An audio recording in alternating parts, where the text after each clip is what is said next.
Olá pessoal, sejam bem-vindos à aula número 7 da matéria de automação industrial.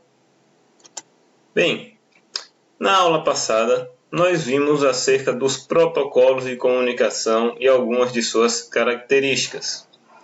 Nós vimos o que eram os protocolos de comunicação, nós relembramos, e vimos o protocolo CAN, o protocolo Modbus, o protocolo Profibus, o protocolo ASI, o protocolo HART, o Foundation Fieldbus e o Ethernet.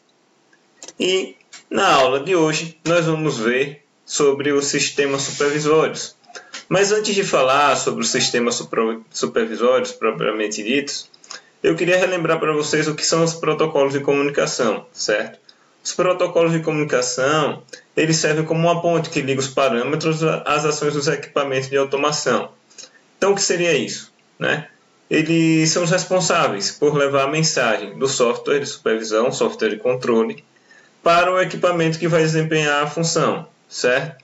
E hoje nós vamos estudar um pouco mais sobre esse software de supervisão, que eles enviam a mensagem, o que deve ser feito, eles vão dizer o que deve ser feito, certo? E os protocolos de rede vão transmitir essa mensagem até os equipamentos, para que eles façam aquilo que o controlador, que o sistema supervisório está pedindo que ele realize. Beleza? Então, os sistemas supervisórios, eles permitem acompanhar em tempo real as informações de um processo produtivo ou uma instalação física. Tais informações são coletadas através de equipamentos de aquisição de dados, sensores e medidores. Em seguida, são manipulados, armazenados e posteriormente apresentadas aos usuários, certo? Aqui está um exemplo de como isso pode acontecer no sistema supervisório.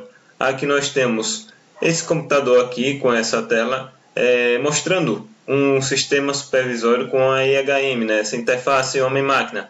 Então, ele pode tanto estar mandando informações, essas informações são mandadas do sistema supervisório, certo?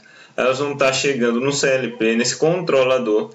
Esse controlador vai estar recebendo essa informação, tá? E vai estar mandando até os atuadores para estar realizando aquela informação que foi enviada pelo supervisor, certo?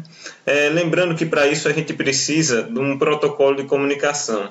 O protocolo de comunicação ele deve ser adequado de tal forma que permita a comunicação, entre essas etapas. Por isso que a gente estudou os protocolos, os tipos de protocolos, a gente estudou também a topologia das redes, Aqui a gente pode ver que está na forma de barramento, Então a gente vê que no final isso tudo vai se juntando. A gente viu as topologias de rede, vimos os protocolos de comunicação, quais são os protocolos mais utilizados, e agora a gente está vendo o sistema supervisório, certo? Então, esse sistema supervisório vai dar uma ordem, essa ordem vai ser recebida pelo controlador e o controlador vai estar enviando para os atuadores. Como também pode ter aqui, o contrário, uma medição pode estar sendo feita aqui pelos medidores, e aí esses medidores vão estar recolhendo essa informação, e aí eles vão estar mandando para o controlador, esse controlador vai receber esse sinal, ele vai estar organizando, esse sinal e vai estar enviando para o controlador, certo? Então, os sistemas supervisórios também são chamados de sistema SCADA. Por que SCADA? Por causa da sigla, é uma abreviação da sigla do nome dele em inglês, É uma abreviação do nome em inglês, que é Supervisory Control and Data Acquisition. Então, a gente pega as iniciais e forma SCADA, Supervisory Control and Data Acquisition. Eles utilizam sistemas de computadorizados, são sistemas computadorizados que são utilizados para automatizar a monitoração e controle de processos industriais. Como nós vimos aqui, o sistema computadorizado, e ele vai servir para automatizar e monitorar controles de processos industriais. Eles coletam as informações e apresentam de forma amigável ao operador com recursos gráficos elaborados. Então, eles tantos coletam essas informações, né? Os sensores lá no campo, eles vão estar coletando essas informações, vão estar levando para um controlador, esse controlador vai estar levando até um sistema supervisório. Como também, por meio do sistema supervisório, ele pode estar mandando uma informação que vai chegar ao controlador e o controlador vai estar enviando para um atuador, né? Então ele tanto recebe informações do campo, como ele envia essas informações para que sejam atuadas, para que ela seja realizada no campo, certo? Então aqui nós temos uma interface, né, de um sistema SCADA.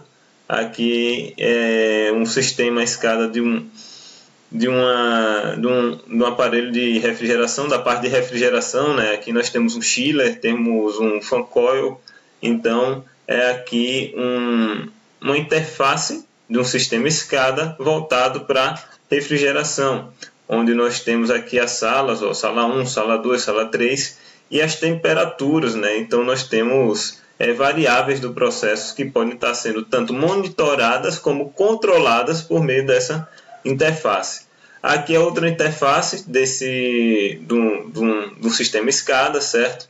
Aqui é uma interface de uma caldeira, onde nós temos a caldeira aqui sendo representada, e nós também podemos estar pegando valores, né? Tanto monitorando como alterando, né, variáveis do processo. Aqui são vasos, né? Vasos que nós temos níveis, então aqui pode estar sendo tanto monitorado como controlado à distância esses níveis desses vasos. Então, os sistemas supervisórios, eles vão possuir uma interface IHM. O que é IHM? É uma interface homem-máquina que é amigável para o operador, para a pessoa que vai estar ali operando, controlando esse sistema supervisório, certo? Essas informações são organizadas em tempo real. Tempo real, certo que tem um delay, mas esse delay é muito pouco, né? Não tem como ser exatamente em tempo real. Tem um pequeno delay, mas o delay é pouco. As informações são coletadas e logo são enviadas. Então o delay que nós temos é um delay apenas do envio. Esse envio é pequeno, né? É um pequeno delay de envio, certo? Permite ao operador monitorar e alterar variáveis à distância. O operador não precisa estar necessariamente ao lado, próximo do equipamento para estar operando, né, monitorando. Ele pode estar a uma distância, numa central de controle, por exemplo. Por meio da internet é possível acessar, compartilhar dados entre plantas diversas em qualquer lugar do mundo. Então veja só, é possível eu ter uma planta, sei lá, aqui no Brasil, e no Brasil está monitorando essa planta e está enviando esses dados para fora do país. E a central de controle ou outro polo da empresa que esteja fora do país está recebendo esses dados, como vice-versa. Lá fora pode estar enviando aqui para o Brasil, certo?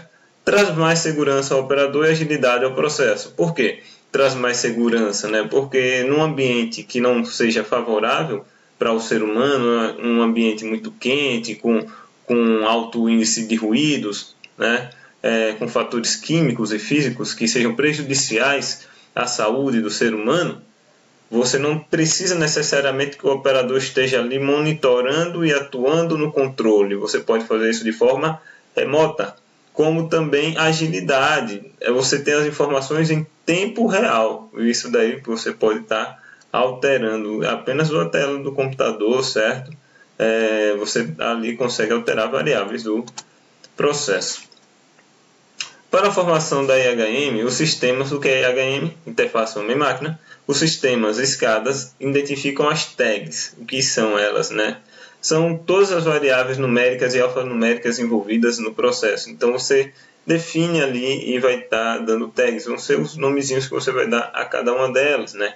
Então essas tags correspondem às variáveis do processo real, como temperatura, nível de altura, pressão.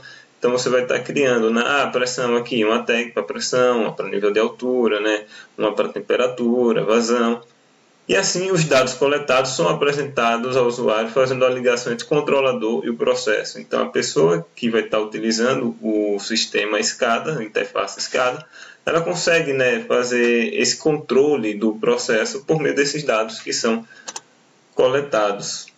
E aí, por meio da interface do SCADA, é possível ao usuário definir limites para alarmes, um alarme visual, um alarme sonoro, dentro de um determinado limite para uma variável, condições e textos para cada estado diferente das variáveis, um determinado estado, e aí você define um texto, uma condição, valores para conversão em unidade de engenharia, você recebe uma dada unidade, você quer transformar para outra unidade, então é possível, por meio do software, gerar valores para parâmetros de controle. O que são esses parâmetros de controle? São set points. Então você vai definir uma faixa ideal para aquele uso, para aquele parâmetro, pressão.